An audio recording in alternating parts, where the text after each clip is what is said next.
Всем привет! Сегодня у меня очень интересный гость, Глеб, и мы поговорим о двух странах, Австралия и Германия, немножечко их посравниваем, и также остановимся на школьном образовании здесь, в Австралии и, возможно, в Германии, и поговорим также про детские садики, потому что мне поступает много вопросов на эту тему, а сегодня вот как раз есть человек, у которого можно все это узнать. Но прежде чем мы начнем, я хотела сказать, что на этапе монтажа я столкнулась с дилеммой, разбивать это видео на две части или нет, потому что оно получилось очень длинное, но решила оставить как есть. И для вашего удобства оставляю детальные тайм-коды, которые помогут осуществлять навигацию по видео.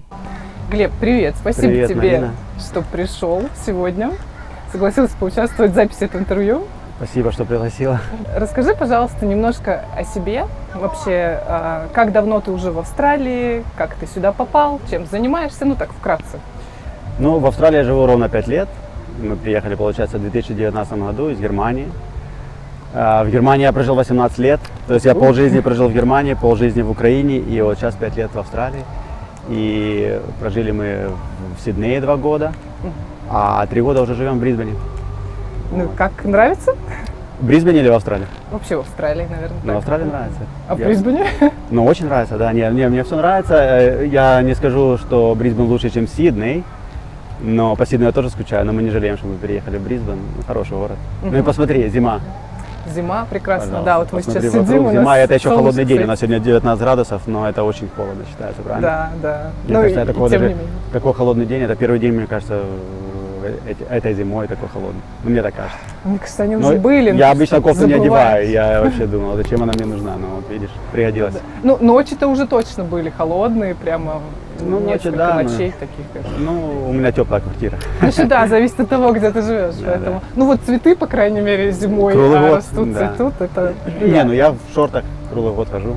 Ну, В да. Сиднее я не мог себе это позволить, в Германии тоже. А в Сиднее, кстати, попрохладнее заметно.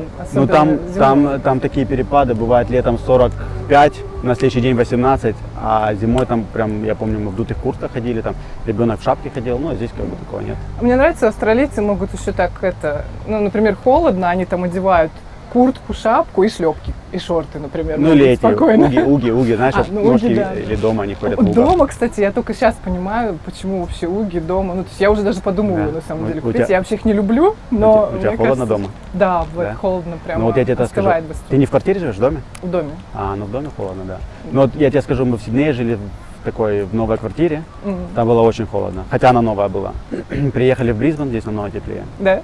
Ну да, вот я, ну скажу честно, я в трусах хожу по дому зимой. Ну, это, кстати, я всегда с завистью вспоминаю, как это было дома, ну, в России, там же центральное отопление, Ну да, ты да, такой шорты надел, и вообще нормально. А здесь Не, я ну, здесь одеваюсь прям многие по жалуются, я полу. знаю, да, но вот у меня личная квартира, ну, теплая. Ну, слушай, повезло, Ну, класс. в домах здесь в Брисбене тоже холодно, говорят, зимой, ну, без отопления. Ну да, все зависит от того, как строят. Я как раз же в этой сфере работаю. А, и, ты строитель, да? Да, и мы как-то разбирали просто на кухне дома, в общем, там ремонт делали.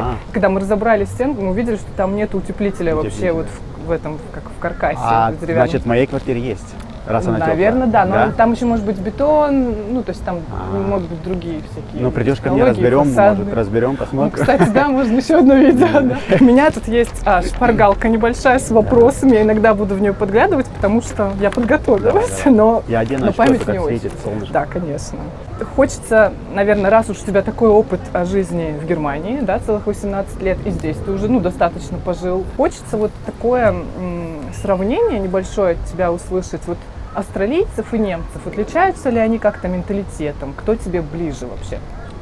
Ну, я бы не сказал, что мне кто-то ближе, они все чужие.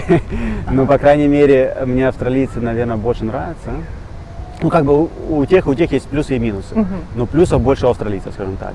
Австралийцы более открытые, более веселые, более позитивные. У немцев как бы все это наоборот. Чопорные немцы? А? Какие? Чопорные. Ну как, Или это про англичан но так они говорят? просто много жалуются. То есть я не слышал, чтобы австралийцы вообще жалуются на жизнь, что у них все плохо или еще. Они всегда на позитиве, как бы, ну прикольно. То есть и это тебя заряжает, знаешь, вокруг там все позитивные, ты как бы тоже позитивный. Даже вот этот вопрос, да, когда им задаешь, как дела, они там всегда not too bad, ну как бы они будут жаловаться. Но сразу. они не жалуются, и они как бы позитивные, они очень готовы помочь. Мне это понравилось. Вот я приехал, помню, в Австралию, мне в первый же день, это в Сиднее было, моя шефиня дает мне машины ключи от машины кидает, едь, делай что хочешь, ищи квартиру, ищи дом, потому что у меня не было квартиры, но только приехали, да, ну, возьми мою машину, возьми то, там чуть ли не у меня ночуй. Класс. Ну, у немцев такого нет. Ну, как бы, может, не каждый австралиец тоже такое сделает, но как бы здесь там спросишь о помощи, тебе помогут. А там как бы могут сказать, я не знаю, типа того. И вообще... Там могут отказать, вот если ты спрашиваешь за помощь? Ну как, я не скажу, что немцы как бы не готовы помочь, но это как бы так не принято. Здесь, например, они намного доброжелательны. Например, ты идешь с ребенком и австралиец с собакой. В Германии, если ты на эту собаку посмотришь, он уже будет злой хозяин, потому что, ну, как бы нельзя гладить, не спросив, ну, как бы там это не принято. А здесь они сами тебе подносят, погладь мою собачку, погладь, мы идем домой, там, наверное, хозяева в 5, наверное, останавливаются с собаками, ты хочешь погладить мою собачку, ты хочешь погладить, ну, детям, и они гладят, да, и они такие прям прикольные, а если ты спросишь, а можно вашу собачку погладить, так он вообще такой счастливый, этот австралиец, и, ну, здесь как бы это намного, люди как бы открытие.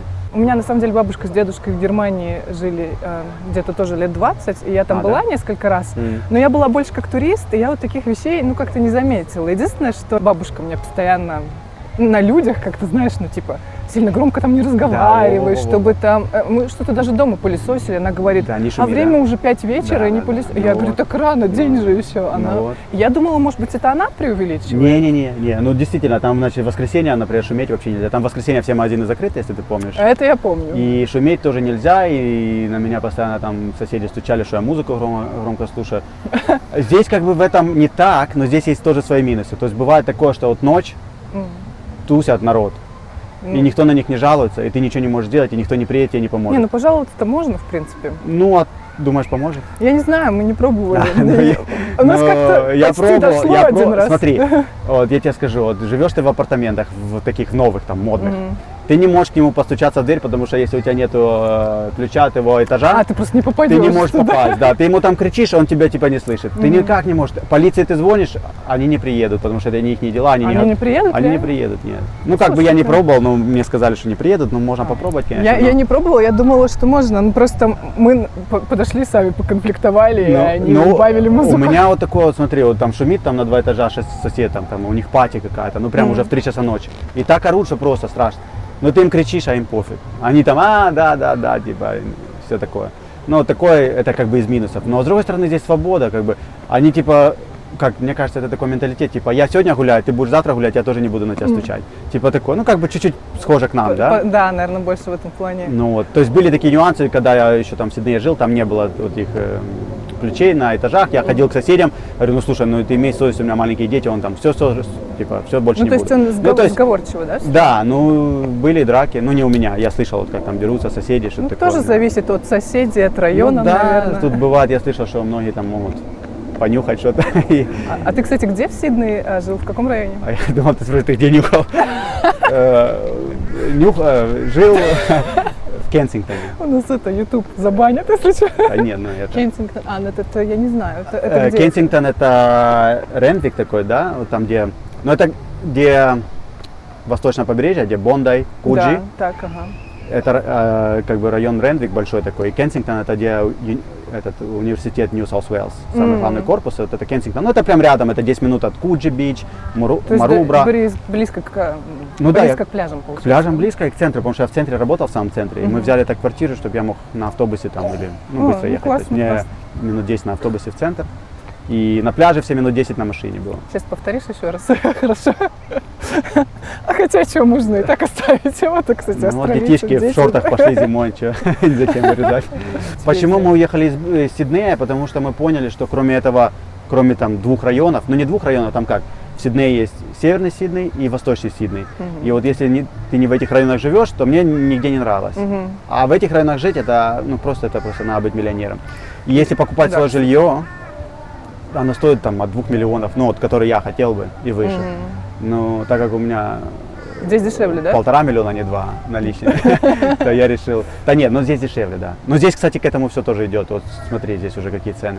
Здесь уже тоже подросло, и здесь мы смогли купить кое-что, но вот наша квартира за 1,5 года выросла на 150-200 тысяч, представляешь? Ну, то есть где-то такой рост увидишь. Вот сколько, 2 или 3 года же вообще цены прям сильно подскочили, что на аренду, что на покупку. Да, на аренду. Слушай, вот сейчас не в тему, но вот смотри, в районе, где я раньше жил, Ньюстед, да, в Брисбене, объявления сейчас Хорошо. читаю. Очень, ну лучше, я считаю, это лучше. И я смотрю объявление, и там вышла квартира, апартаменты. 5,3 миллиона долларов. Как тебе? Апартаменты. Это Я иногда ну, смотрю тоже эти это объявления. Нью-Йорк. Как бы. Не, ну вот такого раньше не было. Глеб давал интервью Вадиму Герасимову, вот как только приехал, я его смотрела, и у меня там были вопросы по ходу интервью.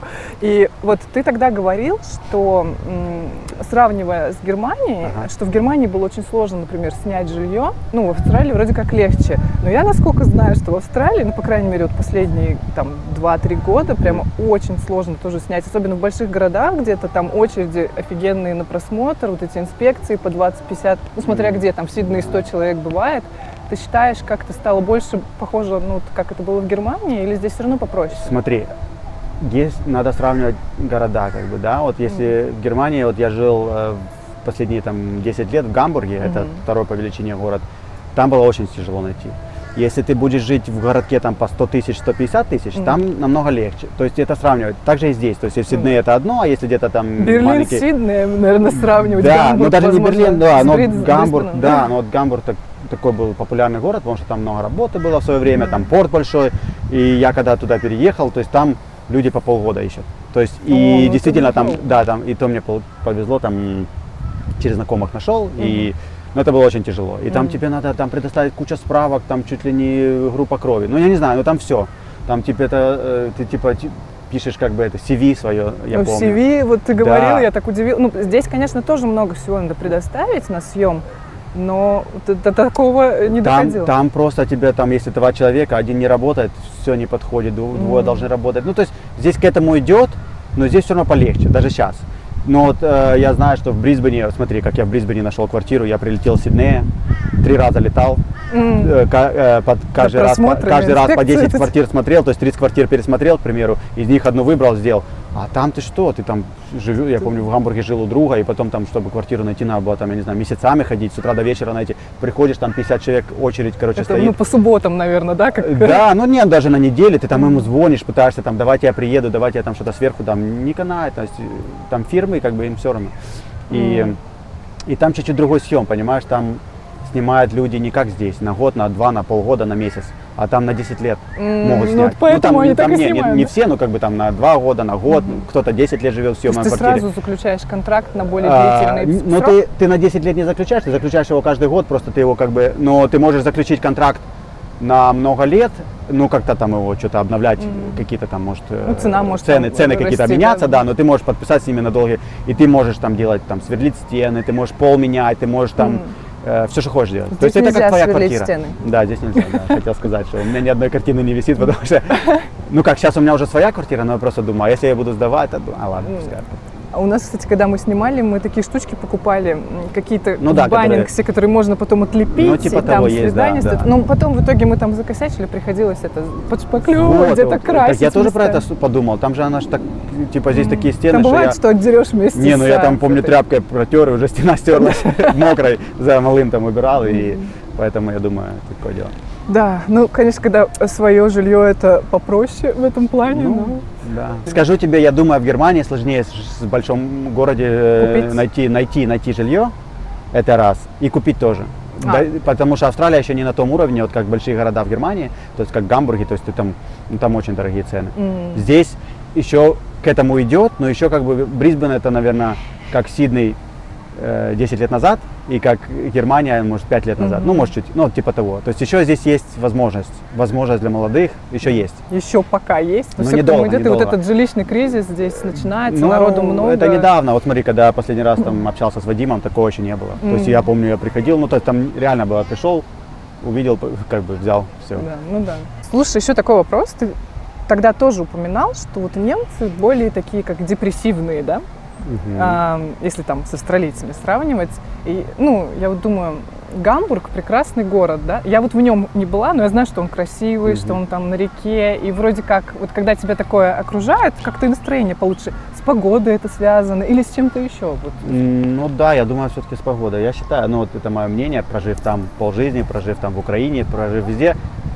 Недаром, знаешь, например, в Украине там люди живут не очень, а все равно они счастливее. потому что там это с климатом связано. Ну, я лично, это моя теория, может, это я не прав, но мне кажется, это все от погоды. То есть, если там... Там погода лучше была? Где? Ну да, там как бы лето есть лето, весна есть весна, ну как бы и солнца много было, ну в Украине как бы очень много солнца, и здесь много солнца, и мне кажется, с этим связано. То есть, когда солнца кажется, нет, что это влияет. то есть, очень конечно, сильно. но вот смотри, я позитивный от природы человек, но вот в Германии были такие моменты, когда у тебя все хорошо, все есть, работа есть, Что надо там, я не еще, знаю, да? зарплата есть, там здоровый, а тебе просто что-то встал с утра, тебе хреново на душе, и ты не Кризис. можешь объяснить, что это такое. Это как бы у меня не депрессия была, это просто плохое настроение, но оно почему-то приходит ниоткуда. И вот так у многих.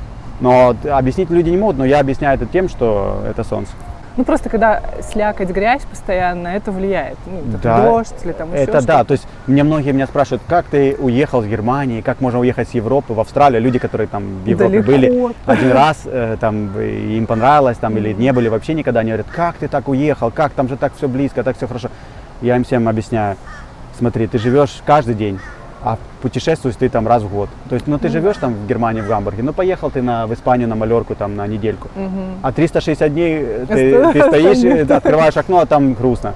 А здесь наоборот, ты как бы живешь каждый день, как бы и радуешься вот этой природой, погодой. Ну посмотри, попугайчики. Ну, кстати, в Германии тоже тогда приезжали, когда мы вот в межсезонье, там, в каком-нибудь октябре-ноябре, мы прям мерзли очень сильно. Особенно, ну, я так думаю, что это, наверное, еще тоже с ценами связано на всякое отопление, электричество. Там же можно подкручивать. А когда ты там была, кстати? Ну, последний раз я когда была, был декабрь вообще. Не, я имею в виду какой год? Так, это было, сейчас скажу, лет 6, наверное, или 7 назад, ну, последний раз, да.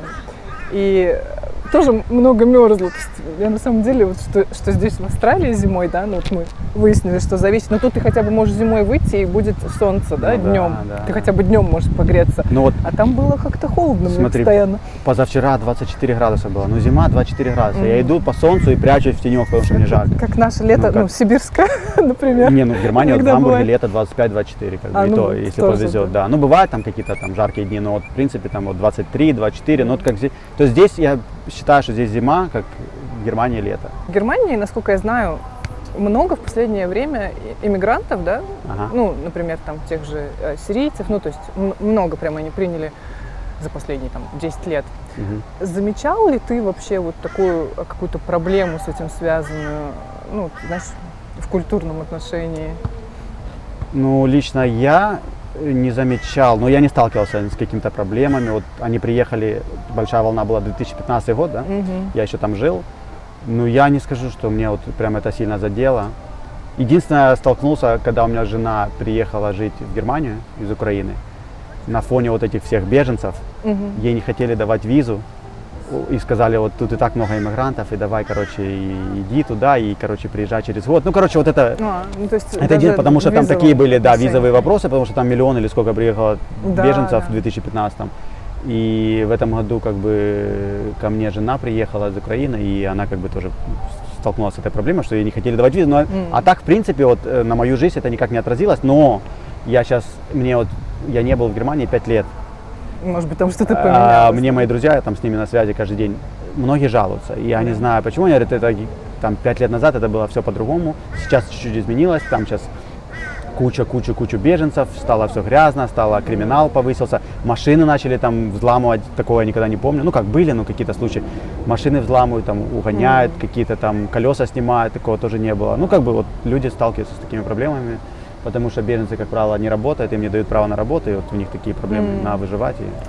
Вот ты тогда еще говорил, что вот немцы, они вроде как больше как националисты, наверное, да? Ну, то, что ты никогда не будешь своим, да? Ты будешь это чувствовать. Да. Вот интересно тоже в этом плане. Они такое большое количество иммигрантов у себя приглашают, да? И как вот, если люди так относятся... Ну, смотри, перебью тебя, да. Приглашают же не люди, которые живут, а это политики, да, которые не ездят каждый день в метро и не видят там, что происходит. Да, я вот как раз про это и думала, что насколько это в реальной жизни, как это все вписывается. Но люди же, вот у меня есть пару знакомых, которые реально говорят, я уезжаю с Германии, потому что меня они просто достали. И вот я уезжаю в Австрию, в Швейцарию, куда угодно. Вот один паренек уехал в Швейцарию сейчас жить, другой в Австрию собирается, друг. И они говорят, ну вот меня просто они достали. Вот те иммигранты, это типа грязь, эти криминал, ну как бы так. Я не сталкивался, но я могу понять, что может быть такое есть. Ну и вот люди, которые принимали эти законы, на них сейчас многие как бы критикуют их. Да, вот Меркель, да, когда была у власти, ее сейчас критикуют, и как бы я слышу, что вот зачем она это сделала. Ну потому что реально сейчас, ну очень стало как говорят люди, небезопасно. А про немцев-националистов, да, я хотел добавить. Есть в этом что-то такое, что они как бы кроме себя никого не любят, это факт. У австралийцев такого нет. Может где-то глубоко и сидит у кого-то как-то, да? Может быть, они не показывают? Нет, может быть, да, может где-то они тебя ставят. Но я с этим никогда не сталкивался, и я это не чувствую. Я это не чувствую, я, может, это почувствую, знаешь, если какой-то барьер языковой, и они могут там, например, взять кого-то на должность выше, потому что ты там говоришь по-английски, это я слышал. Но вот если такие, как в Германии, там, ты вырос в Германии, но у тебя там папа турок, и ты говоришь без акцента по-немецки, и тебя все равно ущемляют. Тут такого нет. То есть тут для них все австралийцы, здесь все индусы это австралийцы, все китайцы австралийцы. Multicultural. Вот это да, вот и повестка. вообще и моя дочь здесь растет, и в школу ходит, я австралиец такой гордостью, что я думаю, боже. И все ее учителя думают, что она австралийка, и все вообще не знают, что у нее родители не австралийцы. Да? Да. Вот, кстати, переходя, наверное, плавно к школам, ты рассказывал, что ты поучился в немецкой школе даже, да, успел? И, Но это и не... в университете. Да. Но это как бы не стандартная была, эта школа, это как у нас называется школа-техникум, или как-то мне надо было закончить мое образование среднее украинское, хотя я его закончил. Просто в Германии 13 классов, а в Украине 11 классов. То есть тебе надо было еще сколько, пару лет? И мне пару лет надо было получить право на обучение в институте. Расскажи, пожалуйста, как это было? Было это бесплатно, во-первых? В каком формате? Вот это как, если это обычная школа, или это как колледж, ты уже что-то должен был доплачивать за это? Смотри, когда я приехал, я ни слова не говорил по-немецки. Да. Я потерял 2 года, чтобы просто учить этот немецкий, и то я его за эти 2 года вообще ничего не выучил. Короче, потому что я ходил на языковые курсы, там все были русскоязычные, мы там все гуляли, отдыхали, и никто ничего не учил. Вот. И потом, когда меня взяли наконец-то учить, как бы заканчивать школу, смотри, у них они мне подтвердили среднее образование, но там, чтобы учиться в институте, тебе надо закончить 12-13 классов, там в зависимости от что ты хочешь учить и в какой университет ты хочешь поступать. И мне надо было 2 года отучиться еще как техникум с правом потом идти в институт. Это как бы была школа, но она как бы называется чуть-чуть по-другому. То есть это не средняя обычная школа, где вот там, потому что я уже был старый, 18 лет. Старый. Да, и я пошел туда, и я ничего не понимал. И у меня были проблемы, я почти там остался на 2-й год. Но я с горем пополам, со шпорами, у меня карманы, да, и так, и сяк, и меня сколько полили там. Ну, короче, кое-как я закончил, и это все было бесплатно, потому что это как бы, да, ну, школы там бесплатные. Ну, государственная, получается. Да, это обычная государственная школа, да, вот там у нас на районе была, и я в городе, маленький городок, я сначала не в Гамбурге жил, а Оснабрюк, это возле Голландии, там мои родители сейчас живут, и вот это было там, да. А университет? А университет я уже тоже поступил бесплатно, там в Германии образование на бесплатно. немецком, да, если Да, на немецком, и вот эти 2 года этой школы, техникума, мне дали такой толчок в языке, потому что там были в основном немцы, и мне как бы пошел немецкий, у меня только там. Школа жизни такая, да? Да, но там меня в холодную воду, скажем так, потому что я реально, меня никто не поблажек не давал. То есть учителям, вот мне это тоже не понравилось в Германии, то есть ты приходишь и говоришь, я не понимать по-немецки, я с Украины приехать, ну, к примеру, дайте мне там шанс еще написать контролю, нет, все, ты вот отстань, вот немцы, вот учителя были такие строгие, ну, как бы мне это не нравилось, ну, а что делать?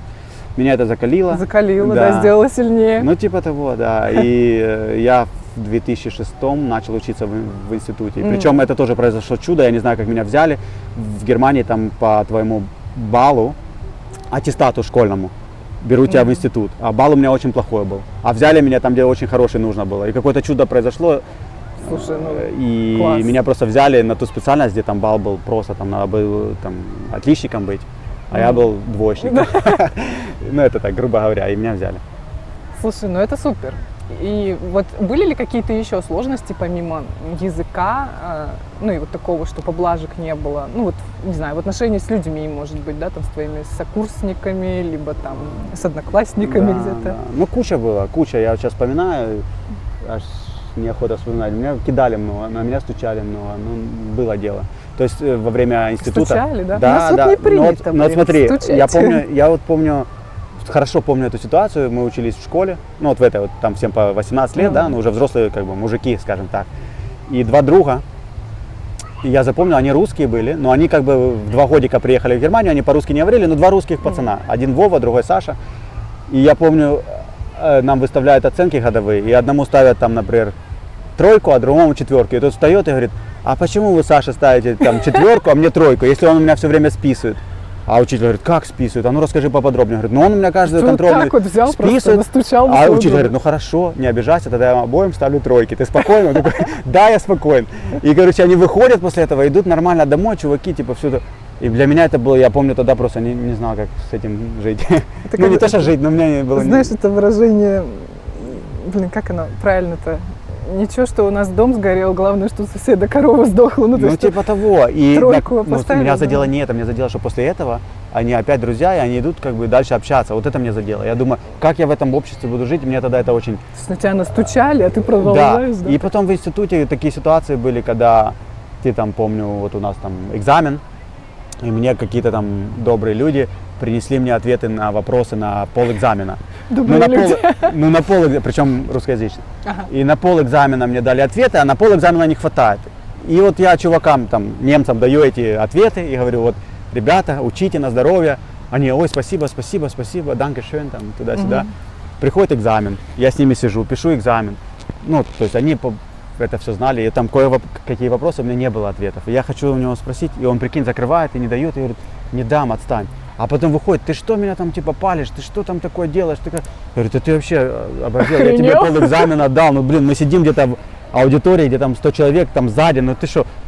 И вот такие вот. Никакой взаимовыручки вообще, да? Ну, это только мелочь, но была куча таких ситуаций, я просто сейчас буду тебе просто это видео на целый час. Да, на отдельное видео. Вот с такими я сталкивался часто, и меня это задевало, я просто понимал, что это не мой менталитет. Раз мы начали с тобой говорить про школы, да, в Германии, то здесь вот в Австралии у тебя сейчас 2 детей, да, и один учится уже в школе, да, и второй в садике. Вот я хотела поговорить про это. Не то чтобы мы можем как бы сравнивать школу и то, где ты учился в Германии, да, но может быть все-таки чуть-чуть можем. Есть ли какие-то различия вот в школах? Ну, во-первых, платная или бесплатная она здесь, да? Ну и вообще вот какая атмосфера, какое отношение у тебя ребенка в школе, что ты можешь про это сказать? Смотри, здесь школу начинают дети с 5 лет. То есть в 5 лет, ну то есть казалось бы, да, это совсем еще дети, но они начинают в 5 лет, и в 5 лет они, и вот когда мы первый раз отвели малую в школу, нам учителя на родительском собрании сказали, вот верите, не верите, но через год ваш ребенок будет читать и писать. Мы такие посмеялись, думаем, ну ха-ха-ха. А ребенок на английском не говорил, да? Ну он говорил, она в садик ходила, она говорила по-английски, но она не писала, не читала, ну просто в 5 лет, что от нее хотеть, да. Ну мы посмеялись, думаем, ну блин, рассказывайте сказки. И ты прикинь, мы домашку там особо не задавали, ничего. Мы с ними не занимались, и она реально берет дома книгу и начинает читать через месяцев 8. Сейчас уже она просто читает эти книги, садится, ну, там, не бегла, но читает. А вот. Сколько сейчас ей? 6,5. Это значит, она, получается, как 3-й Не, она класс? 2 класс. А, нет, смотри, у них 1 класс, типа preparation называется, prep. Это типа как нулевка. И сейчас у нее 1 класс. То есть она prep, это то же самое, что школа, в том же помещении, только это как бы нулевой класс, и они уже там учат читать, писать, и вот она сейчас в 1 классе, да. То есть домашку им не задают? Нет, уже задают. Ну, как сказать, мы не всегда проверяем, потому что нет времени. Но, по крайней мере, все, что их там учат, даже без домашки, она вот реально научилась и читать, и писать, и она все знает. И она приходит домой и рассказывает нам такие вещи, что мы, короче, вообще в шоке. Ну, вот именно, что им там рассказывают, про зверей, там, про аборигенов, там, как она их называет, аборигенцы. Она, получается, на скольких сейчас языках говорит? Ну, она сейчас на 2. На 2? Да. Ну, я как бы... А на немецком не говорит? Нет, но это моя цель, я хочу ее как бы отдать потом в немецкую школу. Там, как, смотри, здесь школы, структура школы здесь такая, то есть с 1 по 6 класс, с 0 по 6 это primary school называется, а потом идет high school, с 6 по какой-то там 11. 11, да, по-моему, здесь 11, да, мне кажется? Ну, я вот честно не узнавал, но вот high school, и это 2 разных помещения, 2 разные школы, это, то есть ты должен, и вот есть такая high school здесь в Брисбене, для тех, кто интересуется, кстати, вот у меня здесь много русскоязычных ребят, которые из Германии тоже, кстати, знакомых, здесь в Брисбене живут. И есть школа такая здесь в Брисбене, которая специализируется на немецком языке. То есть это для австралийская школа, все, но у них Как бы уклон. у да, них получается? уклон, и у них там с какого-то 7 класса образование все на немецком, прикинь. То есть они сначала обучают тебя, то есть там люди, которые не немцы, а вот именно кто не знает немецкий, приходят, и у них потом уклон полностью на немецкий, да. Слушай, ну здорово. Да, есть такая школа. По цене бесплатная школа или... Ну, здесь есть разные, да, насколько Смотри, я знаю? смотри, эта школа бесплатная, она государственная, да?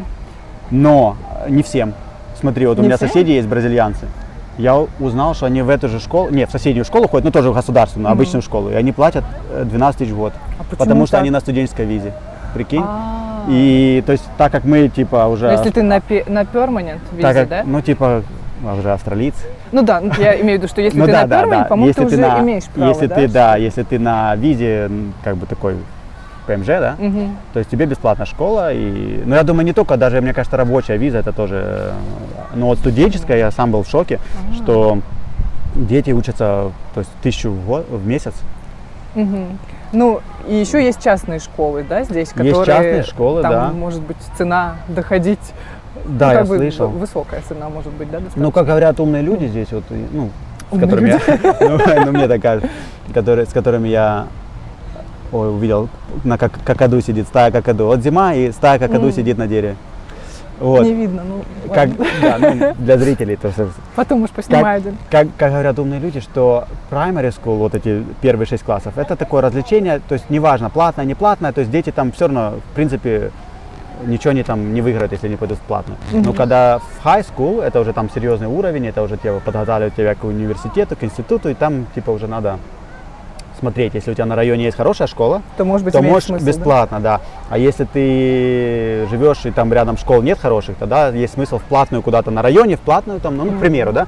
И то есть есть смысл. Ну вот у меня на районе есть хорошая high school, ну, как говорят, она хорошая, но посмотрим. Но у меня в планах может быть, если все получится, вот дочку в немецкую школу отправить. Я хотел бы, чтобы она на 3-м языке, потом она может Ну полететь да. к бабушке с дедушкой, к тете, к дяде, у нее там сестра во Франкфурте, ну, полетит к ним, там, поучит чуть-чуть, ну, чтобы Ну, она... почему бы и нет, да? Это Ну все да, раз равно уже такие- развитие. Да, тоже. но у нее немецкий паспорт, и раз у нее как бы это есть такие возможности, почему, зачем упускать возможность? Я считаю, вот я лично считаю, что языки это одно из самых важных, что человек может похвастаться, потому что деньги есть, нету, там дом есть, нету, а язык у тебя никто не заберет. Ну да, это, И это это- да. и- Ты в любом и- случае ты можешь даже, не знаю, заработать на этом, да? Да заработать и Если- вообще ты, вот если смотри, вдруг что у случится. тебя круг общения сразу увеличится, ты связи, вот у меня сколько здесь немцев настоящих, которые мне там помогли с тем, с работой. И похожие проблемы какие-то, Какие-то да? там вопросы решают с русскоязычными, там, ну вообще, то есть язык это, я считаю, очень важно, очень важно. То есть я буду воспитывать детей, чтобы они говорили как можно больше нам Согласна. языков. Да. Кстати, а ты вот упомянул, что у нее немецкий паспорт. Мгм. У вас, получается, у всех немецкий паспорт? Ну, не у всех, у жены нет. У меня немецкий, дочка родилась в Германии, в Гамбурге, паспорт. у нее немецкий паспорт, и у сына, он здесь родился, но у него тоже немецкий паспорт, Потому что у тебя потому это, что да? у меня, потому что папа его, да. А Здесь вопрос, консульство есть то есть в в Брисбене. Германии можно иметь 2 паспорта и больше? Ну да? вот, Или- на самом деле нет, кстати. Вот Нельзя? сейчас, ты, кстати, в тему. Неделю назад, 27 июня, ну там пару недель назад, вышел новый закон, который разрешает двойное гражданство в Германии, и теперь как бы я могу подать на второе гражданство. То есть у меня только сейчас немецкий паспорт. Подожди, вы же получали гражданство Это получили недавно. мои Или это дети и сын? жена. А, А дети до 18 лет ты можешь иметь сколько хочешь гражданств. Потому что ты как бы, ну... В Германии. Ну, в Германии и вообще, вот мои дети получили, у них австралийское гражданство и немецкое. мгм. А я не могу, потому что Германия не разрешает двойное гражданство, ну вот с Австралией, например.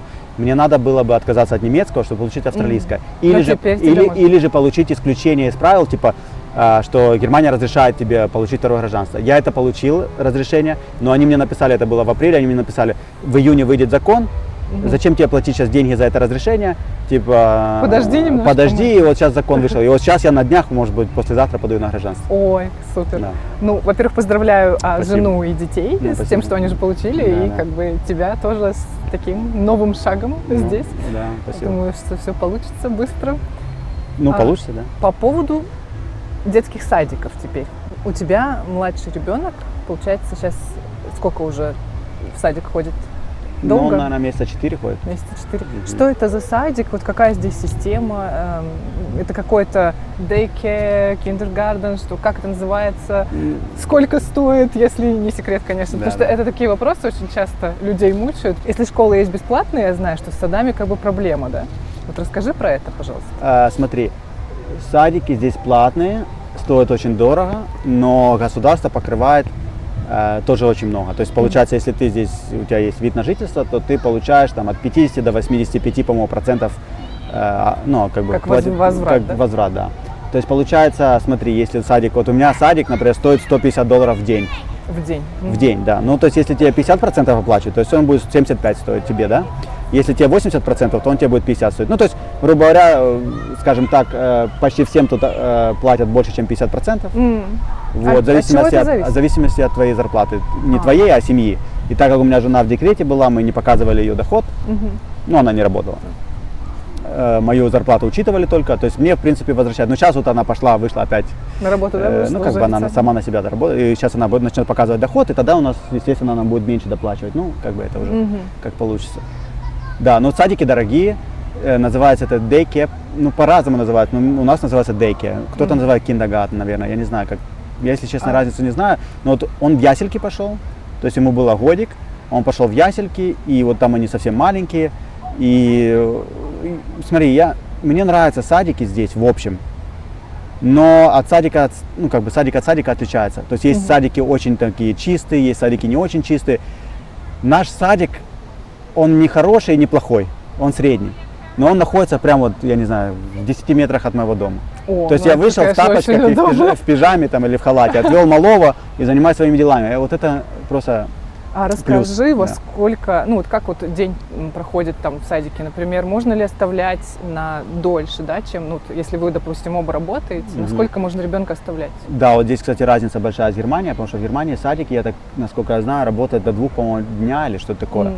И садики закрываются на каникулы, например. Вот я слышу, вот там вот у меня сестра там живет, все.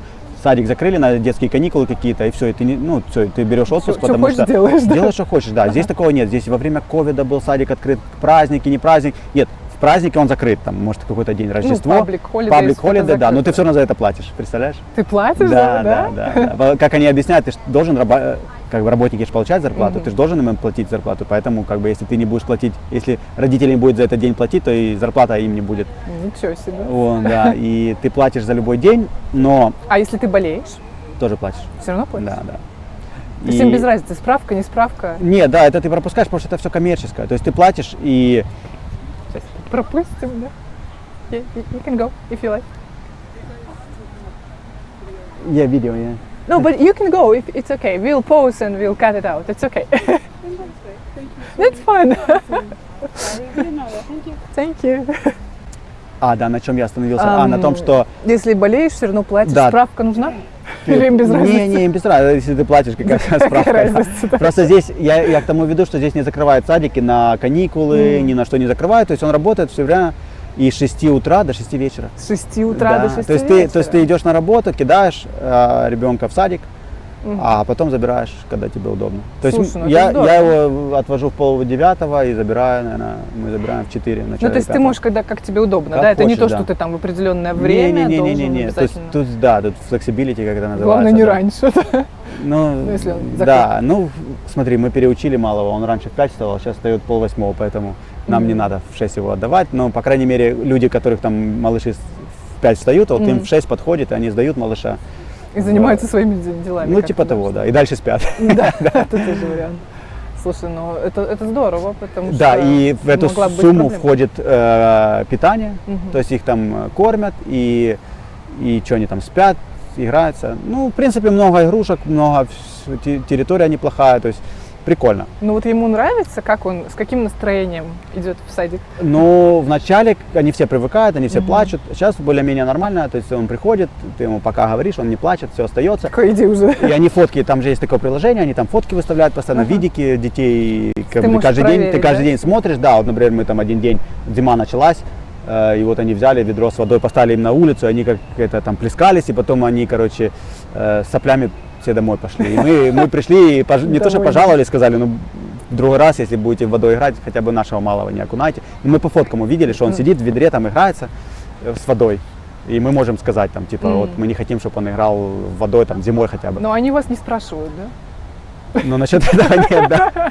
Насчет этого они не спрашивают, но, по крайней мере, там воспитатели всякие есть, как бы, есть, которые могут, как это, додуматься, есть, которые не могут. Что, ну, вот зима, как бы, зима и зима, как бы, да, ну, если, даже вот сейчас. Если он сейчас с утра поиграет в холодной воде и потом весь мокрый будет, ну, у него есть сменная одежда, но вот когда я за ним пришел, он даже, они не переодели.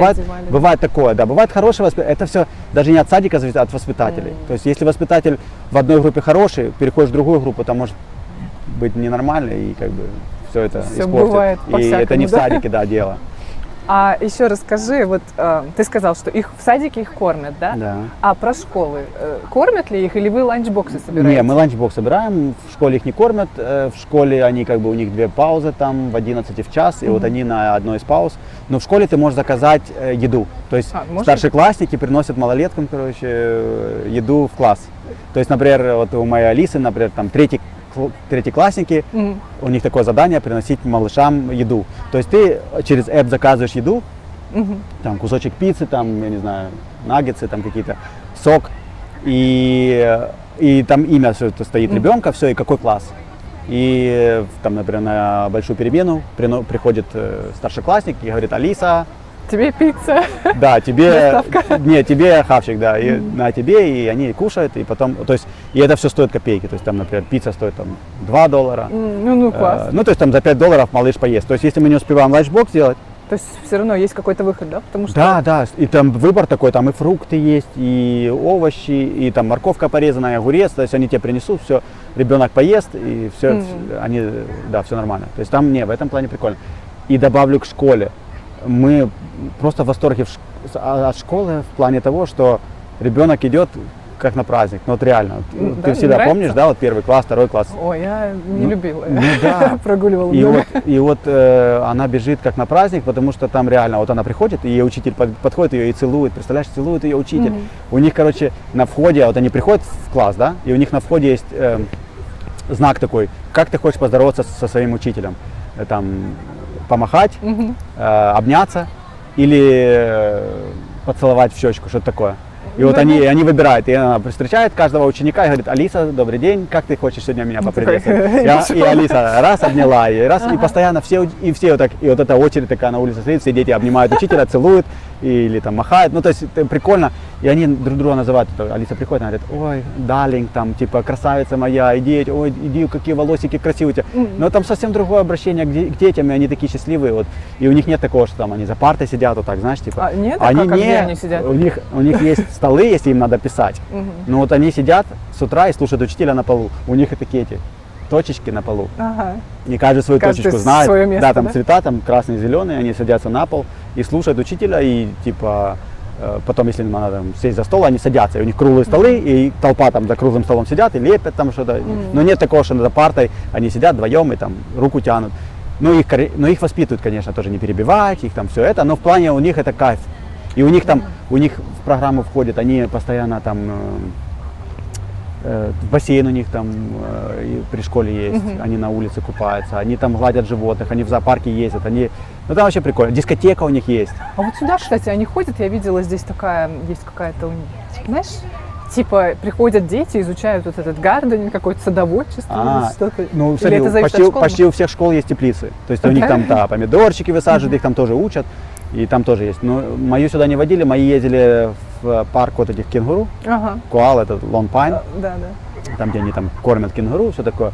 И они ездили в планетариум вот недавно. То есть какие-то мероприятия школа проводит, Не, да? по-любому, всегда мероприятия. И вот, например, вот у них 2 недели назад, перед каникулами, вот каникулы сейчас были, у них была пати, типа пена-пати. Диджей пришел, прикинь, настоящий диджей в школу приходит, настоящий, с наушниками, для малолеток, прям вот такие первоклашек. Они там типа пеной там обливаются, на улице тоже зима. Тоже кстати. зима, да, вот я сейчас подумала. То есть после обеда там тепло, 24, там 25 градусов. И они потом переодеваются. Мы принесли им одежду, то есть им сказали, принесите им смену одежды, чтобы сразу переодеть. И там диджей играет, они плескаются в этой пене, прикол, танцы. Кстати, потом пришлю тебе видик, может, выставишь. Кстати, давай, да.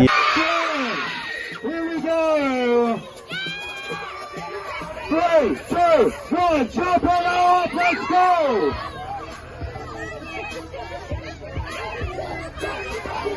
Nice work, guys, keep it going!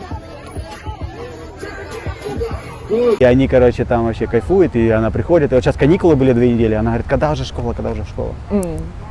Слушай, ну Да. прикольно. А, кстати, у них есть школьная форма? Да, школьная форма обязательно здесь. Сначала нам это, не, как бы, когда мы еще ребенка не посылали в школу, мы сначала думали, нафиг это школьная форма, постоянно одно и то же. А сейчас мы просто кайфуем от этого. Ты купил ей комплект, И не и тебе не заморачиваешься. надо каждое утро заморачиваться, что ей одеть, там, какие штаны, там, куда, какую юбку. Вот у нее есть шорты, юбка и платье, и футболки у нее там 3 разные, там желтая. Еще шляпа, да, наверное, обязательно? Шляпа обязательно, да, без шляпы нельзя. У них там крем, если они на улице, у них крем для солнца, даже зимой. Потому что здесь в Брисбене Ну, всегда да, солнце да. такое. И шляпа у них постоянно. И у малых тоже, у нашего малого, он каждый день приходит в крему в садике. Бутылка с водой, наверное, Ну, да? бутылка с водой обязательно, шляпа, крем им там в школе дают. Ну и все, да. Шляпа должна быть большая, не кепка, а шляпа. Такая прям Ну, типа широкополая, такая, да. да? Но она прикольно выглядит, школьная форма такая красивая, там с воротником у девочек. О, Какой-то попугай орёт. да, да. Ну, то есть в этом плане нам очень нравится, что школьная форма есть, да. Ну, кстати, правда удобно. И мне даже с работы, в принципе, у нас Причём? униформа, Да. удобно открыл такой, каждый день одна футболка. Ну, причем, ты знаешь, у каждой школы своя как бы форма, не так, как у нас в советское время, помнишь, там были у всех да. одинаковые, да. А здесь каждая форма, там у одних зеленая, у одних и там надпись, эмблема школы, и вот у То них есть надпись. школа ты у них, как-то заказывает ее, да? там? да, ты приходишь, у них прям при школе есть магазин, то есть если там порвалась футболка, ты пришел сразу взял новую. И рюкзак у нее от школы, и все у нее в эмблемах, ты только там подписываешь чай-то и все, чтобы не перепутать. Ну да, да, правда, они же все одинаковые, да. Ну, типа того, да. Так, ну спасибо. Про школы, садики, в принципе, более-менее понятно, да? Если у вас есть вопросы, вдруг пишите под видео. Хотела спросить по поводу твоей работы. Ты говорил, что ты, когда переезжал из Германии, ты, получается, устроился в ту же самую компанию, да? Ты до сих пор здесь в ней так и работаешь, или ты уже куда-то в другое место перешел? Нет, я уже перешел. Чем Год занимаешься? назад. Расскажи.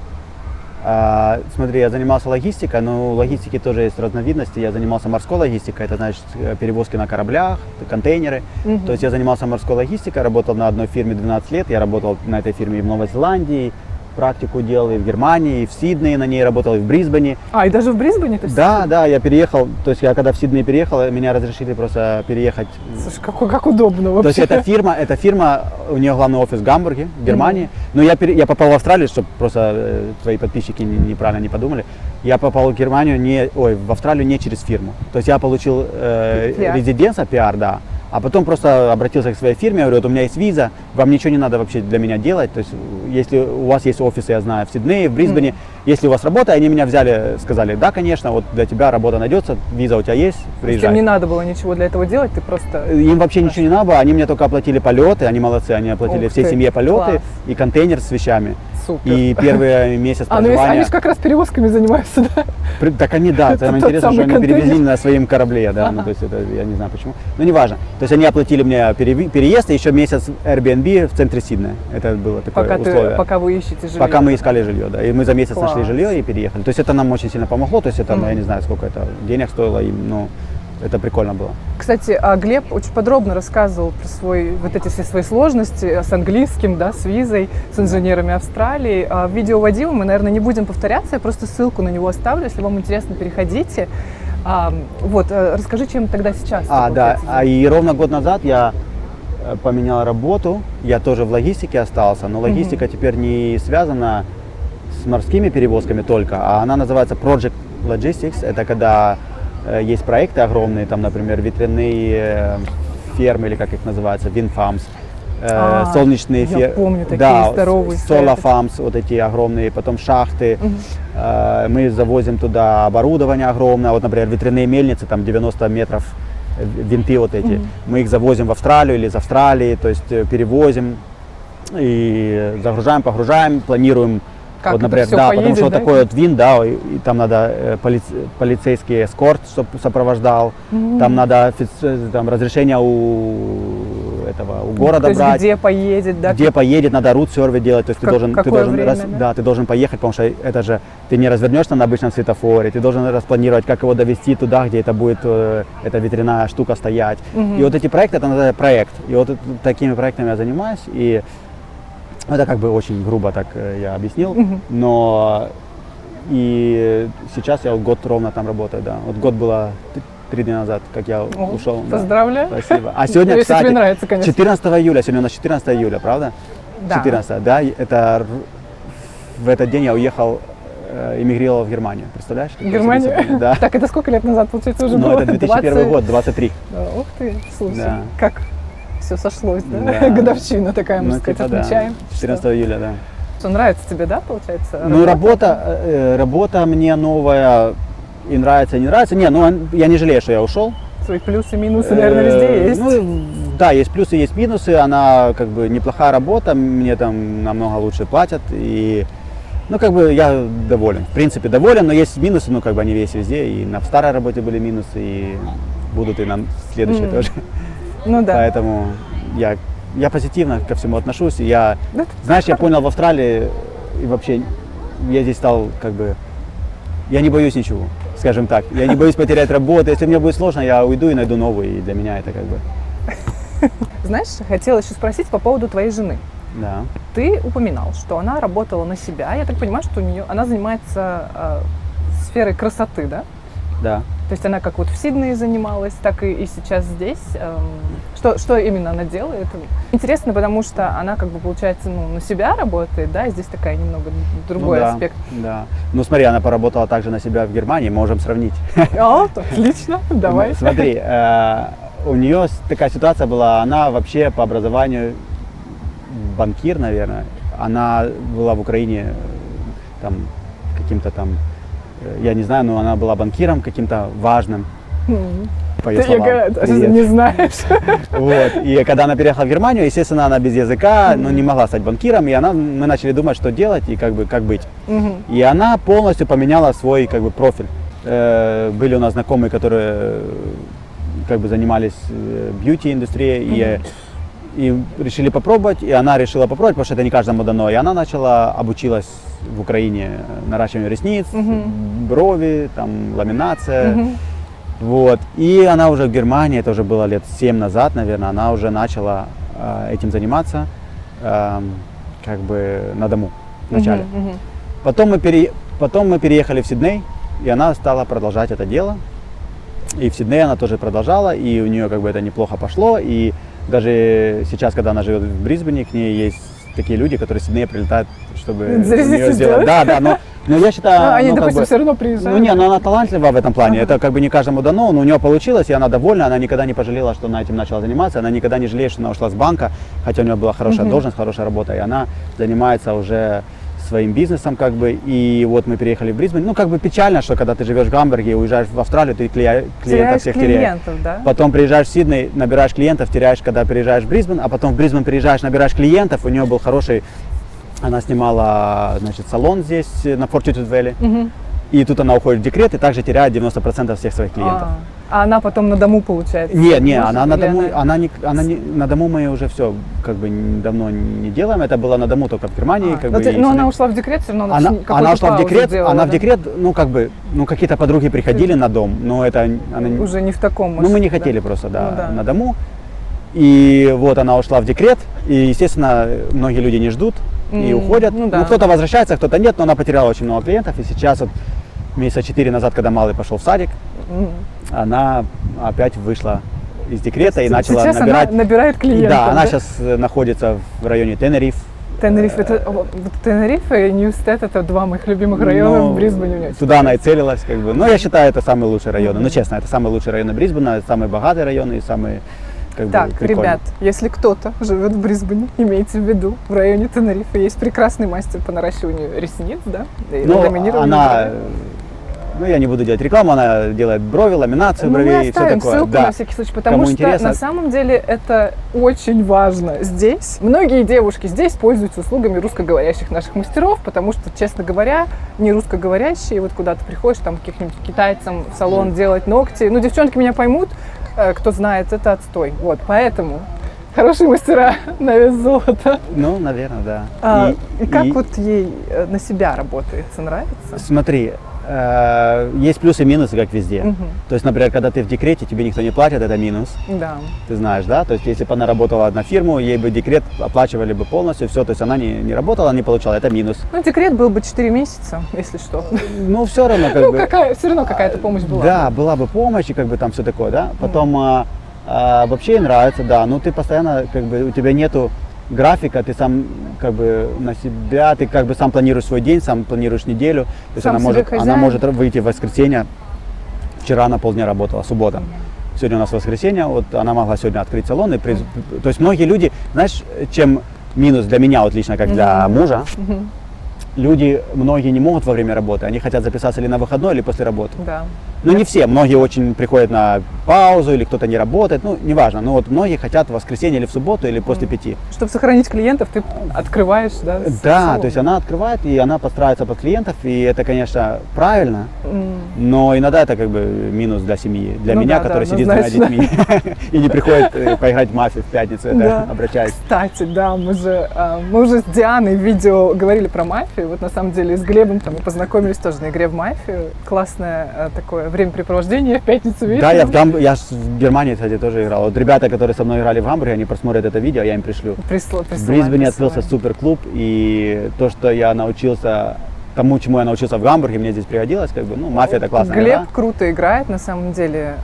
Про тебя там уже легенды ходят, что ты гений самострел. Не, ну, это такое, преувеличено чуть-чуть. Ну, не, ну, мне это помогло, да, мы в Гамбурге классно играли, и ребятам из Гамбурга привет, с кем я играл. Мне очень нравится игра, и, конечно, она такая еще даже, наверное, психологическая. Мне там еще много всему надо учиться. Так, а там учиться всем можно еще, знаешь, Да, веками. это оттачивать какие-то даже свои навыки, не знаю, общения. В жизни пригодится, в жизни. Мне понравилось в Питере, по-моему, я недавно видела видео, что там есть мафия такая появилась, где стулья падают под пол, Да? знаешь, там люди сидят такие, вас убили или вас заголосовали, и человек такой бац, проваливается. Вот, блин, классно было бы. Не, ну это да. Да. Не, у нас хороший клуб, я рекомендую всем, кто живет в Брисбене, посетить мафию клуб в Брисбене. Да, ребята там играют каждую пятницу, ну и Да.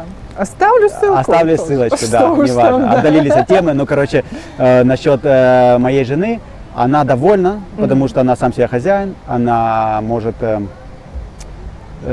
планировать день как хочет, она может высыпаться, а может не высыпаться, это ее дело. От неё тоже и зависит. ты знаешь, а мне нравится, потому что нет границ. Ты можешь зарабатывать сколько ты хочешь, главное стараться. Ну да. Ты можешь вообще ничего не зарабатывать, а можешь зарабатывать очень много. Можно расширяться, обучать кого-то еще, да? и Да, ну в планах такое, наверное, расширяться, но все постепенно, когда двое маленьких детей, еще тяжело все равно, когда расширяться. О, это да. Потому что все равно она должна быть, как бы, так как я работаю очень тоже много, как бы она должна проводить время с детьми больше, чем я, и поэтому она не может там еще как бы очень много работать. Ну, по крайней мере, у нее уже очень мало времени становится на нас. Да. Ну да, ну тут, видишь, это баланс жизни, работы, дело такое. Ну, да. Но и знаешь, что ей нравится? Она знакомится с очень прикольными людьми. То есть к ней приходят такие люди, там ей приходили какие-то актеры. Она делает, как это, cooperation или коллаборации, Ага. да, с какими-то крутыми блогерами, которых там по 100 тысяч подписчиков. Парень приходил, у него 1,5 миллиона, какая-то Ух ты. звезда, да, там. Они ее там К ней же тоже, парни продвигают. приходят тоже, там и брови Парни? делают. Ну, во-первых, ты знаешь, чем славится Ньюстед, да? Блин, нет, И- кстати, я не знала, я Не, ну по я тебе- чуть-чуть Вали ну, я могу тебе- сказать. не, ну Ньюстед, мне кажется, еще больше, и вот Тенериф. То есть там много ребят, которые ухаживают за собой. И, ну, то есть и они приходят к ней тоже часто, ну, как бы не часто, но приходят. И приходили Современные ребята, реалии. ну да, реально, то есть там они ламинацию бровей, и ресниц делают парни, и все, что хочешь. И тоже рекламируют там ее, да, в своих Ну вот блогах. был у нее такой один звезда, там на Netflix это какой-то актер. И да. Ну и вот он, да, приходил к ней, рекламировал ее. И она коллаборейшн делает с девочками, там в основном с мальчиками, у которых там подписчики, они ее рекламируют, если им нравится сервис. Ну, конечно. И она просто знакомится с такими людьми, с которыми ты в обычной жизни бы ты не познакомился. Какие-то там владельцы огромных предприятий. Ну, то есть, ну, вообще интересная работа в плане, потому что это такой Такой, как это сервис, нетворкинг, это да. сервис не дешевый, люди себе не каждый может это Ну да. позволить, и приходят люди, которые как бы более-менее там с высшего Интересно, общества. интересно. В целом, не пожалели ли вы, что переехали? Либо есть какие-то моменты, которые, может быть, не знаю, там в Германии почему-то скучаешь? Как вот вообще? Какое отношение Нет. после 5 лет проживания в Австралии? Да, и хотел сказать, 5 лет я не ездил в Германию не потому, что я не хотел, а как-то жизнь так сложилась. Смотри, мы приехали, через 9 месяцев начался ковид. Ну, да. Было все закрыто, мы не могли выехать с Австралии. Потом мы переехали в Брисбен, и там еще ковид продолжался, и потом у нее у жены новый бизнес, ну как бы, и потом родился ребенок. Мы не Время могли, просто не было. потом она забеременела, не хотели летать. Потом малыш родился, с ним тоже тяжело. И вот оно все как-то на кучу, и вот хочется, да, и вот я вот планирую скоро полететь, может, но посмотрим. У тебя там родители, получается? Да, вот у меня у мамы будет юбилей скоро в августе. А Я они, хотел- кстати, они здесь были? Да, они уже были, да, сколько, 2 или 3 раза. Да, они были уже, да. Они сюда не планируют? Навсегда? Ну да, перебираться. Ну, я не знаю, как они смогут сюда приехать, по идее, но они не планируют. Им нравится в Германии, у них как бы там и пенсия, и жилье, и все есть, а здесь что им делать? Ну, как бы. Не, им очень нравится Австралия. Они приезжают, приехать, да, так они вот. просто кайфуют, они наслаждаются, и они с удовольствием, они, ну, как бы они такой природы нигде не видели. Они объездили всю Европу, да, но здесь такая природа, только, мне кажется, в Австралии есть и в Новой Зеландии. И просто наличие птиц, вот этих попугаев, китов, дельфинов, океанов, разных пляжей, это такой кайф. Ну, я кайфую от этого. Я просто сейчас вот, времени мало на кайф, потому что дети, но это все временно. Но я не жалею, мы не пожалели. Вернусь к твоему вопросу, мы не пожалели, что уехали из Германии. Мы знаем прекрасно, что мы можем всегда вернуться в Европу. Но пока в планах нету, и мы очень рады, что мы переехали. Скучаю, да, я скучаю. Почему скучаешь? По Я людям? скучаю по людям, во-первых, да, у меня там друзья остались, у меня там семья, у меня сестра, племянники.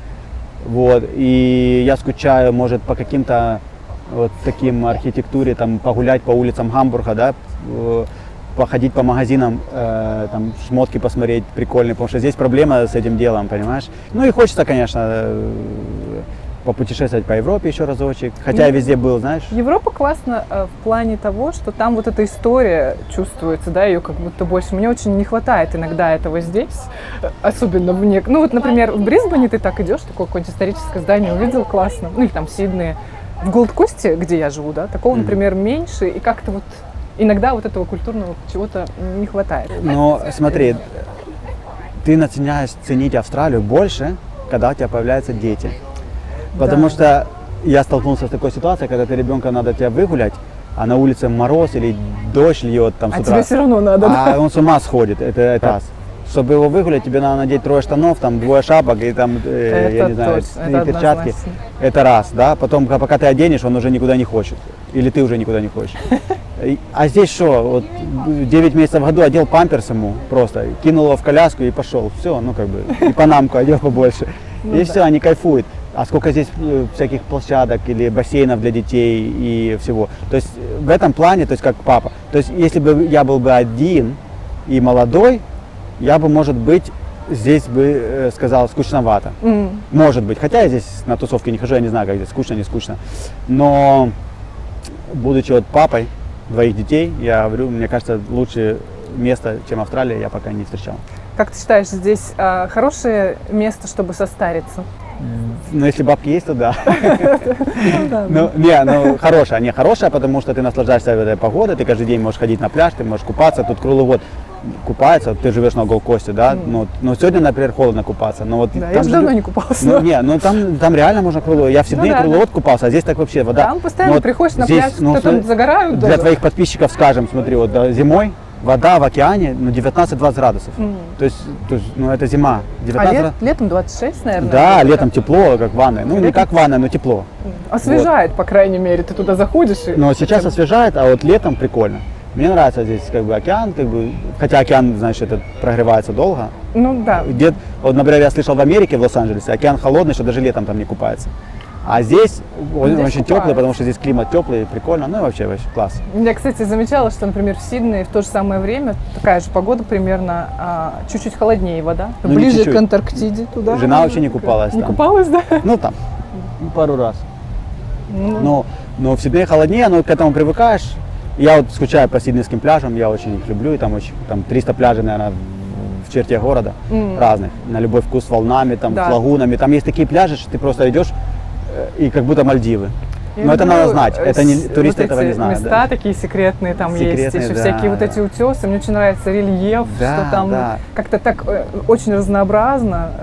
То есть Сидней крутой город. Мне не хватает в Брисбене то, что здесь океан рядом, тут сколько, 10-20 минут, но это как бы пляжей там нету, то есть просто океан. И он не такой красивый. А чтобы на хорошие пляжи поехать, надо час ехать. Ну, Gold Coast. Ну да. В принципе, не так уж и Sunshine Coast, далеко. Gold Coast. Недалеко, но когда с детьми, и когда они орут, это Ну далеко, это вечность. А. Но, по крайней мере, сейчас нам не так часто получается выбираться, значит, на пляж. Может быть, вы больше это цените. Я вот, например, живу Да? 7 минут на машине до пляжа. Когда я там была последний раз, я тебе точно не Да? могу сказать. Ну, Да. видишь.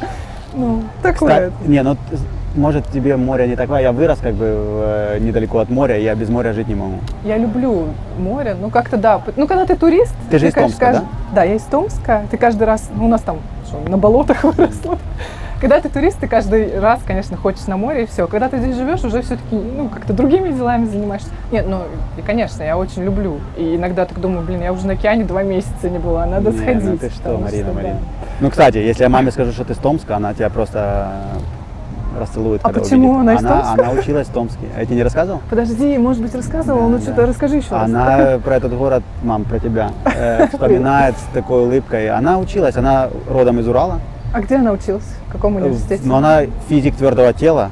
Я не знаю, может, ты сообразишь, какой Это, я у неё наверное, спрошу. либо политех, либо Ну, она закончила Томский ТУСУ. университет. У меня, ТГУ, может. да, и у меня тетя с дядей там жили, она с ними там жили. У меня дядя был, по-моему, ректор филармонии там даже, Мгм. и Томской.